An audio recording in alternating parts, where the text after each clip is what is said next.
Good morning. Bright online classes YouTube channel पर आपका स्वागत है। ऑनलाइन क्लासों में हम फिनोल पढ़ रहे थे, फिनोल की रासायनिक अभिक्रियाएं पढ़ रहे थे। फिनोल की रासायनिक अभिक्रियाएं में हमने 3 प्रकार की अभिक्रियाओं की चर्चा की थी। एक तो उन अभिक्रियाओं की बात की थी जो अभिक्रिया केवल हाइड्रोक्सिल समूह दर्शाता, जैसे अम्लीय प्रकृति है, उसके अलावा ईथरीकरण है, एस्टरीकरण है, मेन जो अभिक्रियाएं हैं। दूसरी जो थी बेंजीन वलय की अभिक्रिया, उसमें इलेक्ट्रॉन्स नहीं, प्रतिस्थापन अभिक्रिया है, प्रिस पुनर्विन्यास है। इसके अलावा 2-3 और अभिक्रियाएं हैं, जैसे फॉर्म्युलीकरण है, कार्बोक्सिलीकरण है। ये सारी अभिक्रियाएं हम पढ़ चुके हैं। तीसरे प्रकार की जो अभिक्रिया है वो है संघनन अभिक्रियाएं।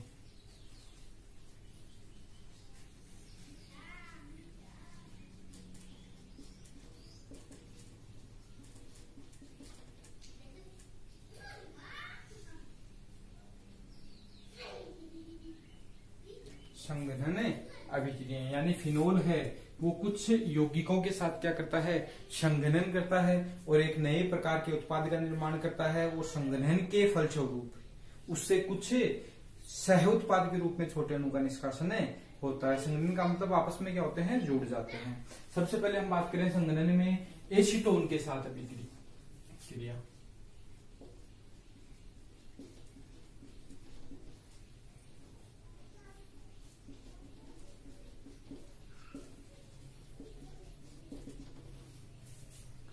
एसीटोन के साथ अभिक्रिया की जब हम बात करते हैं तो फिनोल है वो क्या करता है, एसीटोन का मतलब प्रोपेन टून प्रोपेनोन जो होता है उसके साथ क्या करेगा, अभिक्रिया करेगा, संघनन अभिक्रिया करेगा। संघनन से क्या होता है, एक छोटे सह उत्पाद का निर्माण होता है। H2O बाहर निकल जाता है सह उत्पाद के रूप में और नए यौगिक का निर्माण होता है। तो सबसे पहले हम किसकी अभिक्रिया करवा रहे हैं, फिनोल की। किसके साथ है, एसीटोन के साथ। ये क्या है, एसीटोन है।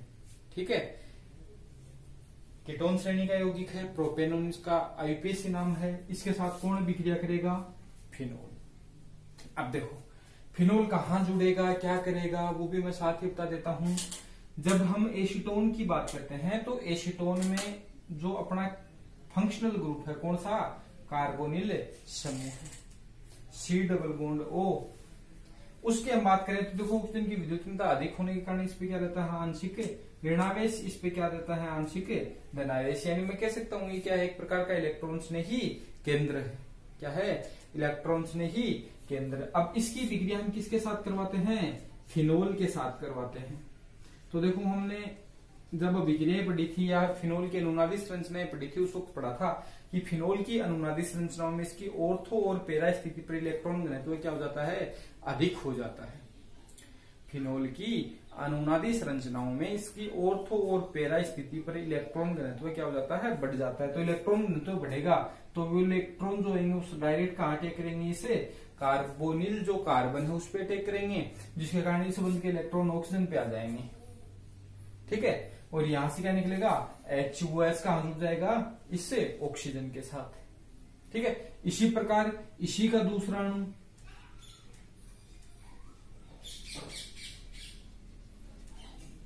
फिनोल का दूसरा अणु जिसमें भी क्या है, यहाँ पे हाइड्रोजन और इलेक्ट्रॉन घनत्व अधिक है, वो दोबारा यहाँ पे अटैक करेगा। इस प्रकार यहां से क्या निकल जाएगा, एक H2O का अणु है वो बाहर निकल जाएगा।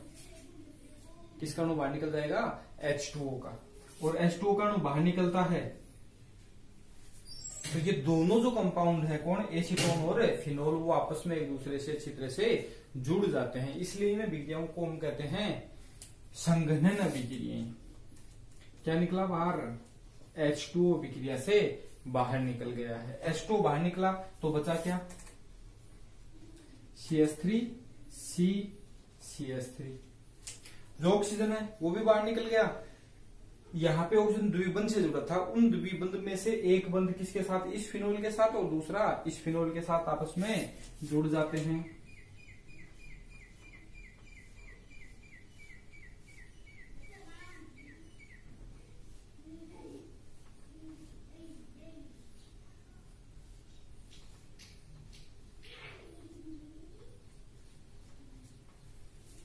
इस पर क्या होगी, संघनन अभिक्रिया। संघनन अभिक्रिया का मतलब दोनों जो एसीटोन और फिनोल हैं वो दोनों क्या होते हैं, आपस में जुड़ जाते हैं।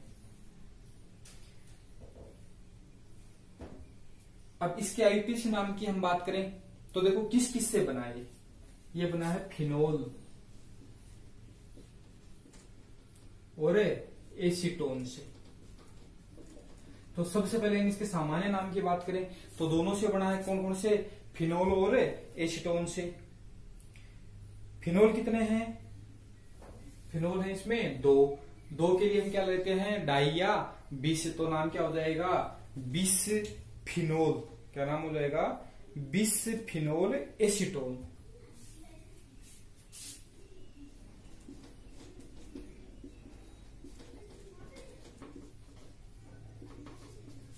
बिसफिनोल ए का मतलब है एसीटोन। ठीक है, तो पहली एसीटोन के साथ है ये संघनन अभिक्रिया, और इस प्रकार से संघनन होगा और एक छोटा अणु बाहर निकल जाएगा सह उत्पाद के रूप में। ठीक है, और संघनन अभिक्रिया में हमेशा ये होता है, एक अणु क्या होता है, हमेशा बाहर निकल जाता है। ये सारी सारी अभिक्रिया किसमें होती है, अम्लीय माध्यम में संपन्न होती है। ठीक है, अम्लीय माध्यम कहाँ काम आता है तो वो हम देखेंगे इसकी क्रियाविधि में। क्रियाविधि में क्या होता है कि जो H+ है वो H+ सबसे पहले क्या करता है, ऑक्सीजन से जुड़ता है। ऑक्सीजन से जुड़ेगा तो यहाँ पे क्या आ जाएगा, देखो मैं थोड़ा सा बता देता हूं क्या होता है मैकेनिज्म में। ये था एसीटोन, इसके साथ सबसे पहले कौन जुड़ेगा, H+ कहां जुड़ जाएगा, ऑक्सीजन के साथ, क्या बना,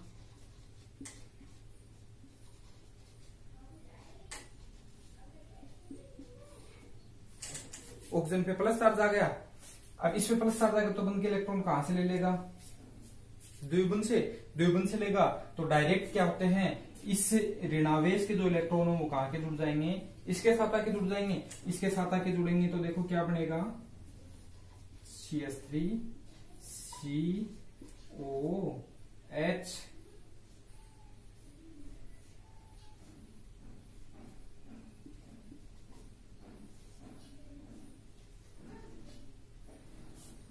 अब यहां से क्या होता है, H+ निकलता है, जैसे ये जुड़ेगा नॉन H+ निकलेगा, वो H+ किसके साथ जुड़ जाएगा, इसके साथ। यहां से क्या निकल जाएगा, H2 निकलेगा तो दूसरा अणु है वो कहां जाएगा, यहीं पे टेक कर जाएगा। इस प्रकार ये विक्रिया संपन्न होती है। तो पहली संघनन विक्रिया वो किसके साथ है, एसीटोन के साथ। इस प्रकार से संपन्न होती है। दूसरी विक्रिया की हम बात करते हैं,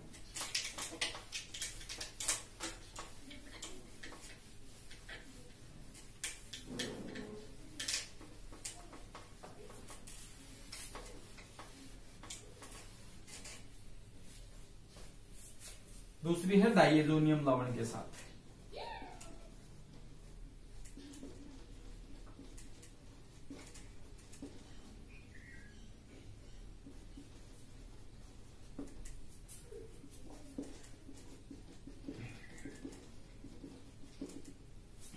इसके साथ डाइएजोनियम में लवण के साथ विक्रिया किसकी, फिनोल की, वही संघनन विक्रिया है। तो सबसे पहले हम डाइएजोनियम लवण बनाएंगे।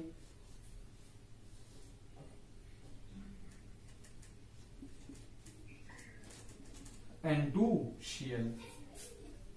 ठीक है, ये किसके साथ है, अभिक्रिया करेगा फिनोल के साथ। कौन सी विक्रिया, संघनन। संघनन में दोनों आपस में जुड़ जाएंगे और क्या निकल जाएगा, HCl निकल जाएगा। क्या निकल जाएगा, HCl, और बनेगा क्या,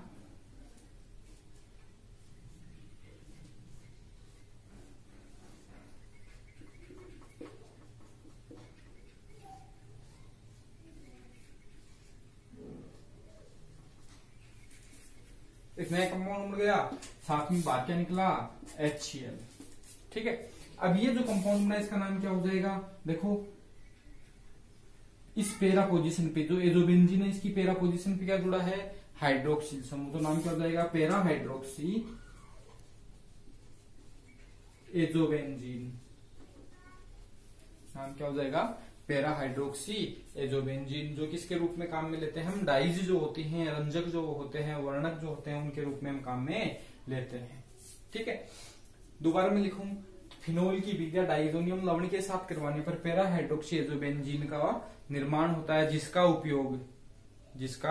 उपयोग रंजक के रूप में किया जाता है। ठीक है, अलग अलग प्रकार के जो रंग आते हैं वो क्या होते हैं, डाइएजोनियम कंपाउंड ही होते हैं। दूसरी विक्रिया इसकी। तीसरी विक्रिया हम बात करें थैलिक एनहाइड्राइड के साथ।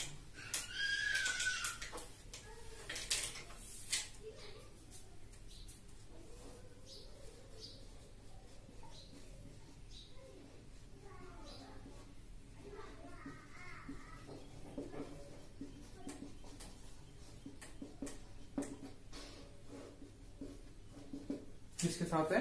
थैलिक एनहाइड्राइड के साथ विक्रिया है। अब पहले मैं बताता हूं थैलिक एनहाइड्राइड होता क्या है। ये होता है बेंजीन वाले, इसके साथ हम क्या जोड़ दें? COOH, तो इसे कहते हैं बेंजोइक अम्ल। क्या कहते हैं? बेंजोइक अम्ल। और यदि इस बेंजोइक अम्ल की ऑर्थो पोजीशन पे एक COH समूह जोड़ दिया जाए, यानी डाइकार्बोक्सिलिक अम्ल है, ठीक है, तो दो जुड़े हैं कौन सी पोजीशन पे? एक दूसरे की ऑर्थो पोजीशन पे, तो इसे क्या कहते हैं हम? थैलिक अम्ल। याद रखना, इसे क्या कहते हैं? थैलिक अम्ल कहते हैं। अब थैलिक अम्ल को मैं सही से बनाऊं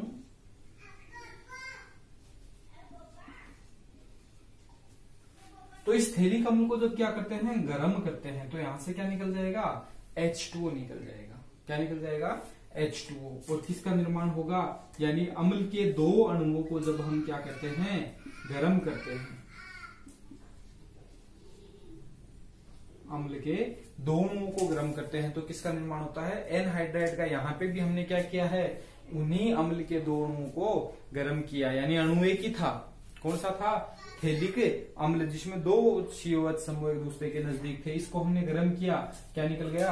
H2O निकल गया। और किसका निर्माण हो गया? Phthalic anhydride. तो इसे कहते हैं थैलिक एनहाइड्राइड। अब इस थैलिक एनहाइड्राइड के साथ हमें क्या करवानी है? फिनोल की युग्मन अभिक्रिया या संयुग्मन जो संघनन अभिक्रिया है वो करवानी है।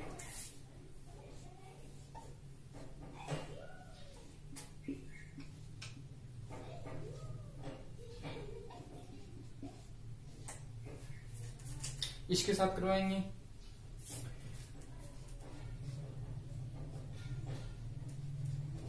ये फिनोल है, यहां पे H जुड़ा है, ये फिनोल यहां पे भी क्या जुड़ा है? H। वही प्रोसेस होगी और बाहर क्या निकल जाएगा? H2O। अब एक बात जहन में आती है, दिमाग में आती है, वो क्या है कि सर जब इसकी नुनादी संरचनाओं की तो हम बात करते हैं, तो इसकी ऑर्थो और पैरा स्थिति दोनों पे क्या आता है? ऋणावेश। फिर ये समूह है केवल ऑर्थो पे ही क्यों जुड़ रहे हैं? केवल पैरा पे ही क्यों जुड़ रहे हैं? ऑर्थो पे क्यों नहीं जुड़ रहे? तो उसका कारण है क्योंकि इन समूह का आकार हमेशा क्या होता है? देखो बड़ा होता है, एसीटोन बड़ा था, ये बड़ा था, ये समूह बड़े होने के कारण ऑर्थो पोजीशन पर इन पे क्या लगता है? OH समूह का स्टेरिक हिंड्रेंस लगता है, त्रिवी में बाधा लगती है, जिसके कारण ये कहा नहीं जुड़ पाएंगे? ऑर्थो पोजीशन पे नहीं जुड़े पाते हैं। ठीक है, तो यहां से H2 निकलेगा तो क्या बनेगा?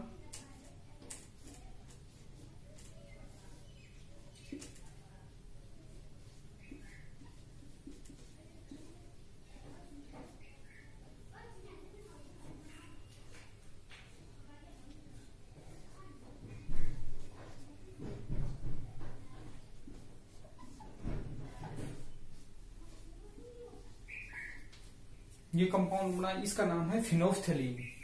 क्या नाम है? फिनोफ्थलीन।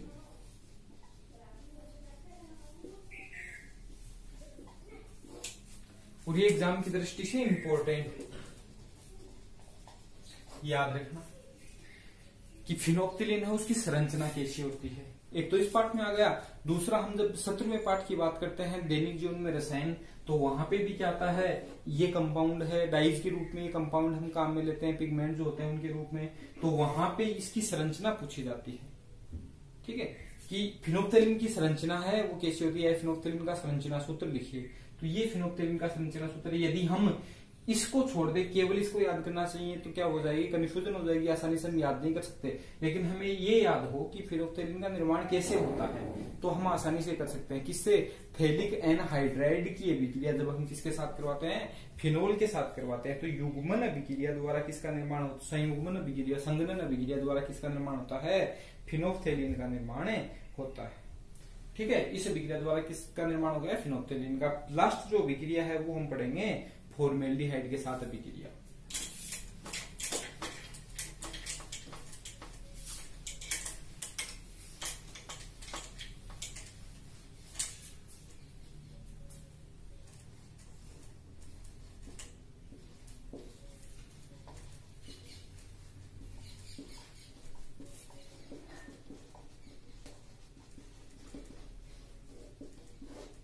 साथ है फॉर्मेल्डिहाइड। फॉर्मेल्डिहाइड का सूत्र क्या होता है,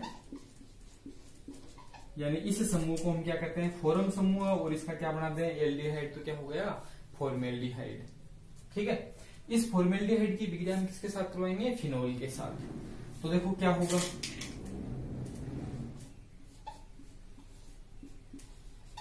ये फिनोल है, इसकी नुनादी संरचना में हमने देखा था कि इसकी ऑर्थो और पैरा स्थिति पे क्या आता है, ऋणावेश, क्या आता है, ऋणावेश। अब यहाँ पे इसकी ऑर्थो और पैरा पे ऋणावेश आ रहा है। अभी तक हमने जितने भी विक्रिया, संगणन विक्रिया देखी, उनमें सब में क्या देखा है कि केवल जो समूह होते हैं वो इसकी पैरा पोजीशन पे ही आके जुड़ते हैं। क्यों आके जुड़ते हैं, क्योंकि उन समूहों का आकार है वो क्या होता है, बड़ा होता है। इसके कारण इनकी ऑर्थो पोजीशन पे हाइड्रोक्सिल समूह क्या लगता है, स्टेरिक हिंड्रेंस से वो कहां जुड़ेंगे, सारे के सारे पैरा पे। लेकिन जब हम किसकी बात करते हैं, फॉर्मेल्डिहाइड, तो फॉर्मेल्डिहाइड है उसका आकार क्या होता है, इन समूह में सबसे छोटा होता है। इन समूह में आकार सबसे क्या होता है, छोटा होता है। तो छोटा होने के कारण, आकार छोटा होने के कारण क्या होता है, वो इसकी जो फॉर्मेल्डिहाइड है इसकी ऑर्थो पे भी जुड़ जाएगा और पैरा पे भी जुड़ जाएगा। यहाँ पे देखो नुनादी संरचनाओं में क्या आता है, माइनस चार्ज, और वो माइनस चार्ज इलेक्ट्रॉन स्नेह केंद्र पर यहाँ क्या करेगा, अटैक करेगा। अटैक करेगा तो यहाँ पे क्या जाएगा, माइनस चार्ज। मैं थोड़ा सा आपको बता देता हूँ कि नुनादी संरचनाओं में जो माइनस चार्ज आता है वो कहाँ के जुड़ता है, इलेक्ट्रॉन स्नेह कार्बन पे, जिसके कारण इस पे क्या जाएगा, माइनस चार्ज। इस पे माइनस चार्ज आ जाएगा तो होगा क्या,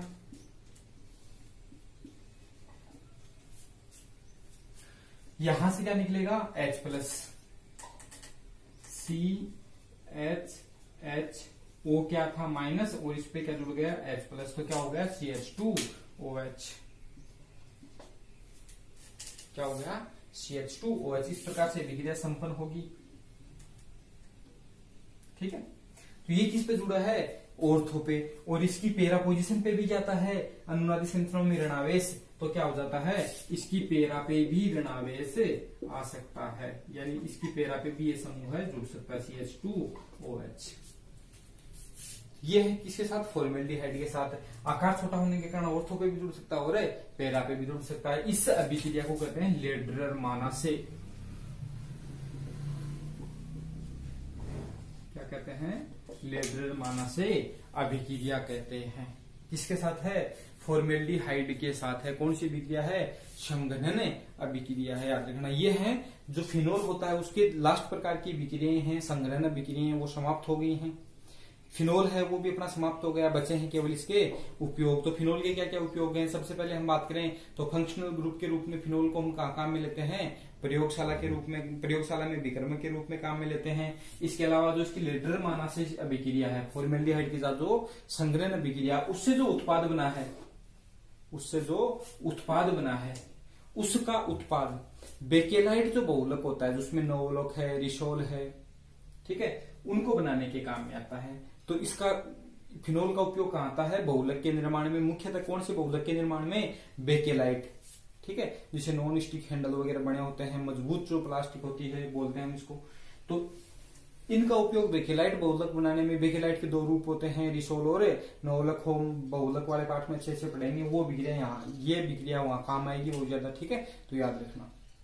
तो बेकेलाइट के निर्माण में इसका उपयोग होता है, जैसे प्रयोगशाला में विक्रम के रूप में निर्माण होता है। इसके अलावा इसी से हमने जब इसकी विक्रिया करवाई थी किसके साथ, सांद्र नाइट्रिक अम्ल और सांद्र H2SO4 के साथ, तो क्या बना था, पिक्रिक अम्ल। तो उस पिक्रिक अम्ल के निर्माण में भी इसका उपयोग किया जाता है। तो ये सारी क्या है इसके उपयोग। इसके अलावा इससे पहले जो बनाया था फिनोफ्थेलिन, उस फिनोफ्थेलिन का उपयोग हम सूचक के रूप में करते हैं। सूचक का मतलब जब रासायनिक विक्रिया संपन्न होती है, तो रासायनिक विक्रिया में संपन्न, रासायनिक विक्रिया कब संपन्न होगी उसके लिए हम उसमें एक सूचक इंडिकेटर वो मिला देते हैं, जो हमें अभिक्रिया के पूर्ण होने की सूचना प्रदान करता है। तो फिनोफ्थेलिन के निर्माण में करते हैं, जिसका उपयोग कहाँ करते हैं, हमें सूचक के रूप में कर लेते हैं। तो ये सारे इसके उपयोग हैं। इसके अलावा और भी हैं, कीटनाशक दवाइयों के रूप में लेते हैं। इसके अलावा सैलिसिलिक अम्ल है, सैलिसल्डिहाइड, यानी जितने भी कार्बनिक यौगिक उन सबके निर्माण में किसका उपयोग करते हैं, फिनोल का उपयोग करते हैं। तो इस पार्ट में अपने दो कंपाउंड पूरे हो चुके हैं। पहला हो चुका है एल्कोहल और दूसरा हो चुका है फिनोल। इसमें कोई प्रॉब्लम हो तो आप कमेंट करके या किसी भी माध्यम से आप पूछ सकते हैं।